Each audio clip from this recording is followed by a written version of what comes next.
Saatnya meraih mimpimu, arahkan pandangan ke. Assalamualaikum warahmatullahi wabarakatuh. Saya Yusriati, Kepala Sekolah SMA Negeri 3 Banyuasin 1, adalah program sekolah penggerak angkatan kedua tahun 2022. Pergi ke pasar membeli semangka, tidak lupa membeli ikan nila. Saatnya kita berganti ke kurikulum merdeka, membimbing siswa untuk penguatan profil pelajar Pancasila. SMA Negeri 3 Banyuasin 1 berdomisili di Merah Mata, Mariana, Banyuasin 1, Sumatera Selatan. Peserta didik di SMA Negeri 3 Banyuasin 1 berasal dari daerah atau desa seperti Jerunjung, Desa Pulau Borang, dan Dusun Bribeton, yang dimana peserta didik yang berasal dari sana harus menyeberangi Sungai Musi dan menggunakan perahu ketek setiap harinya menuju ke pelabuhan Desa Merah Mata, yang kemudian berjalan kaki menuju ke sekolah.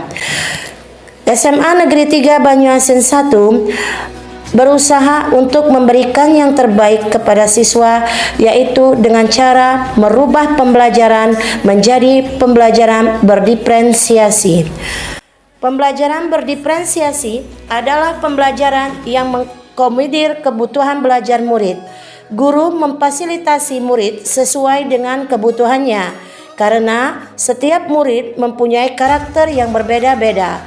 Contohnya di SMA Negeri 3 Banyuasin 1, rata-rata siswa yang ada di SMA 3 Banyuasin 1 orang tuanya berpenghasilan sebagai nelayan, buruh tani, dan juga petani. Adapun strategi yang digunakan di dalam pembelajaran berdiferensiasi di SMA Negeri 3 Banyuasin 1 adalah kami mempergunakan peran meta. P untuk pemetaan, R untuk perancangan, M untuk membuat bahan ajar dan modul ajar, T untuk pengelompokan siswa dari hasil pemetaan. Pembelajaran berdiferensiasi dilaksanakan di SMA Negeri 3 Banyuasin 1 dikarenakan pola pembelajaran di dalam kelas yang digunakan oleh guru hanya itu-itu saja dan tidak mengetahui karakteristik siswanya. Kemudian para guru jarang mempergunakan alat dan bahan ajar yang seharusnya telah mereka laksanakan di dalam proses pembelajaran, sehingga membuat siswa menjadi bosan, mengantuk, dan tidak bersemangat di dalam proses pembelajaran. Untuk dapat menerapkan pembelajaran berdiferensiasi di kelas, hal yang harus dilakukan oleh guru antara lain: 1. Melakukan pemetaan kebutuhan belajar berdasarkan 3 aspek, yaitu kesiapan belajar, minat belajar, dan profil pelajar Pancasila. Bisa dilakukan melalui wawancara, observasi, atau survei, penggunaan angket, dan lain-lain. Khusus untuk SMA 3 Banyuasin 1, kami mengadakan pemetaan dengan cara berkolaborasi dengan lembaga pendidikan. 2. Merencanakan pembelajaran berdiferensiasi berdasarkan hasil pemetaan atau memberikan berbagai pilihan baik dari strategi, materi, maupun cara belajar. Ini pun kami terapkan di dalam rencana pembelajaran dan alat ajar atau bahan ajar yang kami pergunakan. Yang ketiga, mengevaluasi dan merefleksi pembelajaran yang sudah berlangsung dengan cara pengelompokan siswa dari hasil pemetaan. Pembelajaran berdiferensiasi terdapat 3 strategi diferensiasi, antara lain diferensiasi konten, diferensiasi proses, diferensiasi produk. SMA Negeri 3 Banyuasin 1 mempunyai 4 bagian untuk pembelajaran berdiferensiasi dengan menerapkan sistem peran meta.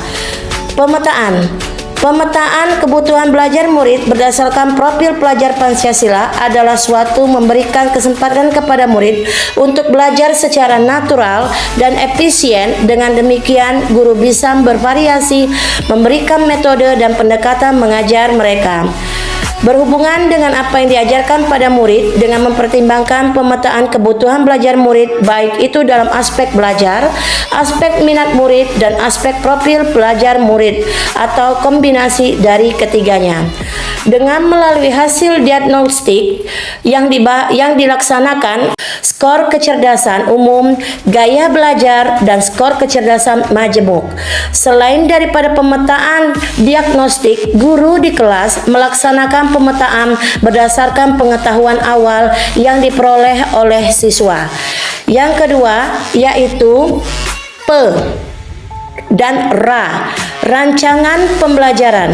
Guru membuat rancangan pembelajaran berdasarkan hasil pemetaan yang sudah dilaksanakan.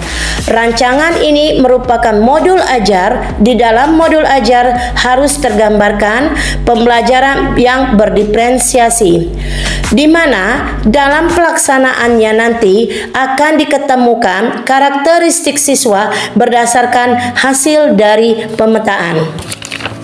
Yang ketiga yaitu membuat alat dan bahan ajar. Alat dan bahan ajar terdiri dari media presentasi, alat peraga, alat praktek, dan juga LKPD.